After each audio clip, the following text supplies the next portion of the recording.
Modasa market yard में ખેડૂતોનો હોબાળો સામે આવ્યો છે। ઘઉંનો યોગ્ય ભાવ ન મળતા ખેડૂતોએ હોબાળો કર્યો। જે પ્રકારના દ્રશ્યો સામે આવી રહ્યા છે।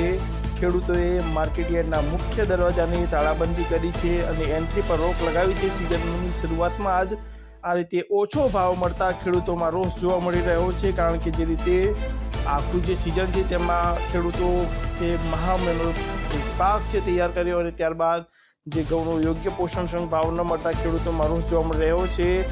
ઘઉંના 500થી નીચેના ભાવ મળતા ખેડૂતોએ વેરીસરનો હોબાળો કર્યો અને વિરોધ નોંધાવ્યો, કારણ કે અગાઉ જે શરૂઆતમાં 600થી ઉપરના જે ભાવ મળ્યા હતા અને ત્યારબાદ હવે જે ઘઉંના ભાવ છે તે 500થી નીચે જતા ખેડૂતોમાં રોષ, કારણ કે જે પ્રકારના દ્રશ્યો જોઈ શકો છો ખેડૂતોમાં બારોબાર રોષ। ખેડૂતોનો આક્ષેપ છે કે પ્રમુખ અને જે સેક્રેટરી છે તે આ બાબતે કોઈ પણ ધ્યાન ન આપતા હોય અને જે ઘઉંના જે ભાવ છે તે આ રીતે નીચે જતા હોય, અન્ય માર્કેટયાર્ડની સરખામણીમાં ઓછા ભાવ મળતા હોવાના પણ ખેડૂતોએ આક્ષેપ સાથે જ ખેડૂતોની જે પડતી મુશ્કેલીઓ છે સાથે જ જે સુવિધાઓ છે તેનો પણ માર્કેટયાર્ડમાં અભાવ હોય તે પ્રકારની જે વાત છે તે ખેડૂતોએ કરી છે। ત્યારે ઓછા ભાવને લઈને ખેડૂતોએ હાલ રોષ વ્યક્ત કર્યો છે।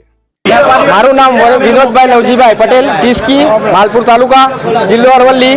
અહીંયા હાલ આવેલા પોઝિશન આ પબ્લિકોની ખરાબ થઈ રહી છે, કેમ કે 4 દિવસ પહેલા 620 રૂપિયા ભાવ આપ્યો છે અને અત્યારે હાલમાં 500 ની અંદર રાખી દીધો ભાવ, 480 નો ભાવ રાખી દીધો લોકોએ। અત્યારે ટોટલી અત્યારે ઘઉંની હરાજી ચાલુ હતી 620 રૂપિયા 4 દિવસ પહેલા, અત્યારે હાલ 480 રૂપિયા ભાવ નાખી દીધો છે। હોળી નજીક આવે એટલે ખેડૂતોને શું મારવાના છે આ લોકોને? હા, મેં સાહેબ હમણાં અહીંયા જ અમને ભાવ કાલનો ભાવ મળ્યો કે 503 રૂપિયા હતો અને છેલ્લો ભાવ 577 હતો। એટલે ચેરમેનને બોલાવ્યા, વાઇસ ચેરમેન કોઈ આવતા નથી અહીંયા। હિંમતનગર ગોલ્ડન માર્કેટમાં 600 થી ઉપરનો ભાવ રાજી બોલો છે, અહીંયા 550 થી ઉપર નથી બોલતા ભાવ લોકો।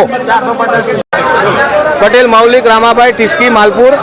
મોડાસા માર્કેટની અંદર આજે હોળીનો સમય નજીક આવવાથી 2 દિવસનો સમય બાકી છે અને ખેડૂતોને 500 થી અંદર ઓછા ભાવ કરી 450 થી 500 ની અંદર કરીશું। બીજા નંબરમાં પહેલાદન સેક્રેટરી એવું બોલ્યા હતા કે 550 થી 700 સુધી ઊંચા ભાવ આલીશું। આજે તહેવાર નજીક આવવાથી ખેડૂતોને 1 નંબરની છેતરપિંડી કરી છે। બીજા નંબર માર્કેટની અંદર એક લારી પર ખેડૂતો રાતના આવીને હુઈ રહેશે ને ચાની ટોકન આલી અને ગોટા લારી પર આલી આવડું મોટું મિલકત મલકી છે અને કોઈ દુકાન નથી ખરીદી એને તો ખેડૂતો માટે નાસ્તા માટે અને આવા ધંધા કર્યા છે। પાણીની કોઈ સારી સુવિધા નથી અને 500 થી મોય ભાવ ગાળી દીધો છે। અત્યારે વેપારીઓને અમે કહેવા જઈએ તાણે કોઈક વેપારી જતા રહેશે, જતા કેમ જતા રહેશે કે એ તો અહીં થોડી વાર રહીને એવી વાતો કરી છે। અત્યારે હાલ કેટલો ભાવ છે?